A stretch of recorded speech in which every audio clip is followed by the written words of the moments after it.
I think it's from a public relations point of view, it's a very dangerous period for Trump, and he's following his time-worn strategy of saying it's not true, fake news. He's been successful in many other circumstances where people thought it was just bluff and braggadocio. He's gotten away with it. So there's hardly room for optimism that this time he might get. John Bolton doesn't just criticize Donald Trump. He lights the fuse and blows up the myth in real time, with the calm precision of a man who's seen everything from the inside. Bolton dismantles the illusion of strategy piece by piece. He exposes a presidency running not on vision but on impulse, vanity, and a desperate hunger for applause. This isn't a wild rant, it's a surgical strike. Bolton presses the exact buttons Trump never wanted touched, turning the tough guy act into a picture of a flailing showman drowning in his own chaos. Each word hits like shrapnel, leaving behind a devastating portrait, a leader building castles on quicksand, destined to collapse. And Bolton, he's just getting started. Are you concerned about the people that are in his current orbit and what they're capable of doing and how they could influence him?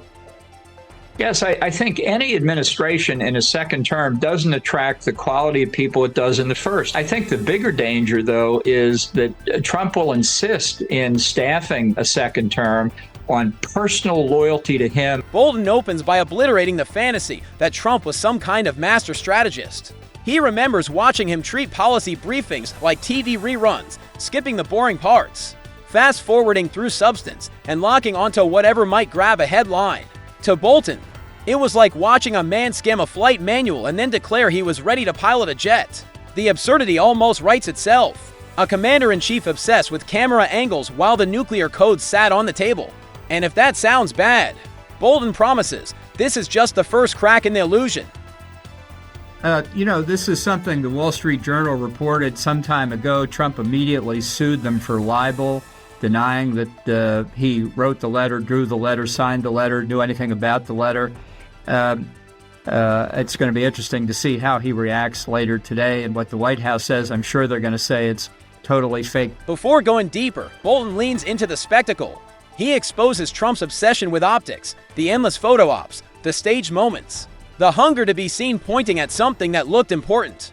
Bolton paints him not as a president, but as a stage actor surrounded by props, performing for the cameras while real crisis loomed off stage. National security? Just another backdrop for his ego. The tragedy is clear in Bolton's telling. Substance wasn't ignored, it was sacrificed. And the worst part, the show was only beginning. I think what he wants to do right now at some point is he wants to win a Nobel Peace Prize. He tried in Ukraine, Russia, that somehow that didn't work out. I can't imagine why. He's tried between India and Pakistan after the recent terrorist attack in Kashmir. That didn't work out. He thought he could bring the Iranians to a deal, maybe get the Nobel Peace Prize for that. That didn't work out. Obama got a Nobel Peace Prize, and he hasn't gotten one, and he's really upset by it. The roast gets sharper when Bolton turns to Trump's foreign policy. He exposes the bizarre reverence Trump showed authoritarian leaders, praising them with a respect he never gave America's allies. Bolton ridicules the theater of global summits, turning them into fan conventions where Trump chased autographs instead of strategy. The tough guy persona shatters here, replaced by the image of a man desperate to be accepted by strong men, craving membership in their exclusive club. Bolton's voice almost drips with disbelief, daring viewers to imagine what came next behind closed doors. To adversaries of the United States around the world, that their adversaries in American government can be left that exposed. I've made my own arrangements now in lieu of the Secret Service. It was something that showed, I think, the character of Trump the man, that he did it, and not just against me, but a number of others. So this, as I say, it's going to have an effect on decision-making in Trump's own administration when people who had our jobs see what happens to them if you fall out. Bolton isn't done. He pulls back the curtain on the chaos inside the Trump White House, where late-night impulses routinely bulldoze months of careful planning. Advisors weren't implementing policy. They were decoding tweets like cryptic prophecy. Bolton laughs at the absurdity, a government run in 280 characters. Staff left wondering whether today's strategy came from a national security briefing or a cable news monologue. It's dark comedy because it's real, a presidency running on whim, governing like improv theater. And tomorrow's script? Completely unpredictable. Or is this just another attempt for Trump to shake it off. And I wonder if this strategy of deny, deny, deny has failed him. Well, it'll be interesting to see how his MAGA base reacts to it. They have certainly taken his lead on a lot of things. He says something never happened, and they just accept it. But here, I think part of his trouble is that the MAGA base was responsible for keeping the Epstein. Then comes Bolton's signature gut punch, Trump's obsession with loyalty. He mocks the constant praise sessions, the paranoia over anyone who didn't clap fast enough, the endless tests to prove devotion. Bolton describes a president who measured competence by enthusiasm for flattery, not results. It's funny until you realize how dark it really was, a court, not a cabinet, where dissent was treated as betrayal. Bolton shifts gears to Trump's fascination with military power. He paints him as mesmerized by parades and missile launches, like a kid demanding fireworks, never thinking about where the sparks might land. The roast cuts deeper as Bolton zeroes in on Trump's so-called negotiations with adversaries. And what he reveals next makes the art of the deal look like a bad joke. He did not, I think, participate in any way in attempting to deceive the Iranians by dragging out negotiations so Israel could get prepared. The last Thursday night, Marco Rubio issued a statement saying it's entirely an unilateral Israeli action, did not have any customary words about the U.S. support for Israel. Now, Trump probably didn't read that statement, but Rubio would not have put it out in those terms unless Trump approved it. So he was standing away from Israel. Next morning he wakes up, it looks pretty good. It looks like the Israelis are having some success. So the first thing Trump says in some tweet is, of course, he supports the Israeli action. Later in the day, characterized the initial results as excellent. By the end of the day, he was saying the stock market would go up. Bolton demolishes the image of Trump as a brilliant deal maker, pointing out how often he gave away more than he gained, just to brag about a win. The irony is brutal. The man whose entire brand was built on deals, left behind a record of giveaways. Bolton doesn't stop there. He attacks Trump's inability to read the room, highlighting the off-script rants and gaffes that alienated allies and emboldened enemies. This wasn't strategy gone wrong. Bolton insists there was no strategy at all. He compares Trump to a noisy tourist shouting in the middle of a museum, believing volume equals leadership. The roast then widens to Trump's domestic chaos. Bolton mocks the record-setting staff turnover, likening it to running a government through speed dating, a new face every week, a new scandal every month. The revolving door wasn't a bug. Bolton argues it was the system itself. And the instability, it was only accelerating. I've had calls from people that I've never met before saying it's outrageous what Trump did. How can we help? I don't know anybody other than diehard Trump supporters who think it was a good idea. You've been at the receiving end of Iranian death threats. Do you feel exposed and unsafe? Sure, at this point. I mean, I had protection from the Secret Service going back to late 2021 that President Biden ordered because of this threat. I mean, we're not talking, I should say here, about internet chatter or, anonymous death threats. This was based on substantial intelligence that we and other countries had collected on this. But on what one might have thought was a pretty busy inauguration day, Trump had the time to cancel my Secret Service protection, which nobody's entitled to anything in my view, but it said. Bolton digs into Trump's crisis management, or lack of it. He recounts moments that called for calm and clarity, only for Trump to respond with bluster, denial, and self-promotion.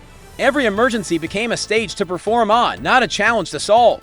Bolton skewers Trump's obsession with legacy, mocking how he dreamed of monuments and history books, only to leave behind impeachments, investigations, and chaos. The image is brutal, Trump imagining marble statues while reality handed him subpoenas. Bolton then delivers one of his sharpest blows. Trump's reliance on television as his true barometer of success. Ratings over briefings. Pundits over experts. A presidency run by remote control. Bolton says it's not satire, it's exactly how it happened. And the scariest part, the show was far from over. I don't fully understand why Trump has taken the position, this is all fake, we ought to put this behind us, there's nothing there.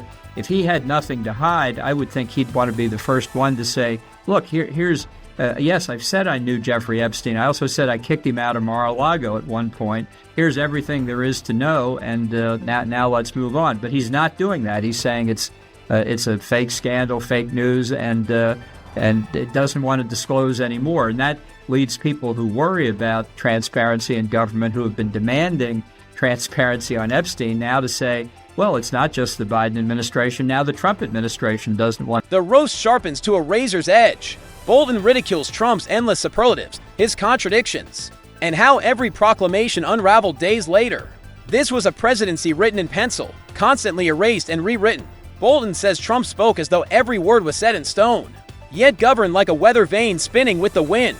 Then Bolton lands the final blow, Trump's deepest fear, irrelevance. He paints a haunting picture of a man addicted to the spotlight, doomed to a legacy of noise rather than substance. Bolton doesn't close the book because the story isn't over.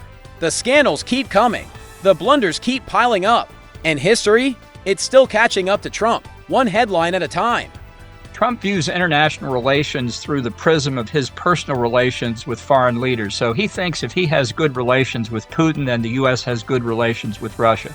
That's not true, but that's what he thinks. He thinks he and Putin are friends. By contrast, he has not had a good relationship with Zelensky since the famous perfect phone call of 2019 that led to his first impeachment. And so therefore, he thinks that if he gives his friend some advantages, like all the concessions he's already made on Ukraine, that will help bring the peace. He wants this war behind. Bolton doesn't step back. He leans in closer, peeling back more layers of chaos. He mocks Trump's notorious aversion to reading, describing how briefings had to be condensed into bullet points short enough to fit on a TV screen. Bolton recalls meetings derailed by tangents about crowd sizes or celebrity feuds. Advisors would tense, trying desperately to redirect him. But Trump's focus jumped like a remote flipping channels. Bolton says the humor lands because the stakes were deadly serious. A White House where the president couldn't sit still long enough to absorb information. That might actually save lives. He then skewers Trump's transactional view of alliances, roasting the idea that centuries-old partnerships were reduced to accounting ledgers. NATO, Bolton says, became a country club where dues determine respect. And if you think that sounds reckless, Bolton insists it was even worse behind the scenes. Other plans, too, even though Republicans have a majority in Congress, it's a very narrow majority. There are a lot of challenges facing the United States around the world, in Ukraine, in the Middle East, in Asia, with China's threats to Taiwan and the South China Sea. So there's a lot going on simultaneously, and this is the first time in over 100 years we've had a president who is not only a new president, but is simultaneously a lame duck president because he can't run for another term. So very hard to predict. Bolton widens the lens to show Trump's relentless self-promotion on the global stage. He recalls international summits where Trump seemed more interested in elbowing his way to the front of the photo op than shaping outcomes. Bolton laughs at the spectacle, promises made without preparation, commitments blurted without consultation, and reversals that sent diplomats scrambling.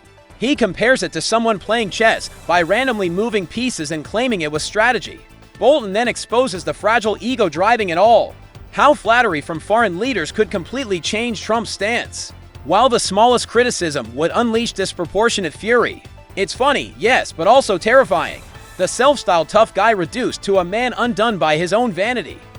Putin doesn't think they're friends. He thinks Trump is an easy mark, and he thinks he's manipulable. And he has been manipulating him, as when Putin said several weeks ago, you know, Trump was right, that if he had been president, there wouldn't have been a war in Ukraine. Well, maybe so, maybe not, but Trump loved to hear that. Then they released the hostage Mark Foley. Then Lukashenko in Belarus released another American hostage. This is the manipulation at work. Now, I think Putin's got to be very careful that he doesn't overstep it here and risk losing some of the concessions. Bolton ends by drilling into Trump's impatience with the process of governing. He mocks the tantrums that erupted when results weren't instant, likening them to a child shaking a vending machine because the snack didn't drop. The danger, Bolton warns, is that this wasn't leadership, it was impulse masquerading as power. He then skewers Trump's endless war with the press, describing hours spent attacking coverage instead of managing crises. Bolton's comedy is dark, because it's true, the energy of the presidency was spent fighting headlines, instead of solving problems. Bolton closes by imagining Trump years from now, still tweeting into the void, still convinced the world is hanging on his every word, oblivious to the silence. And still, Bolton refuses to offer a neat ending because with Trump, the chaos is self-renewing. Every day another headline, another scandal, another chance for history to strip away the myth one more layer at a time.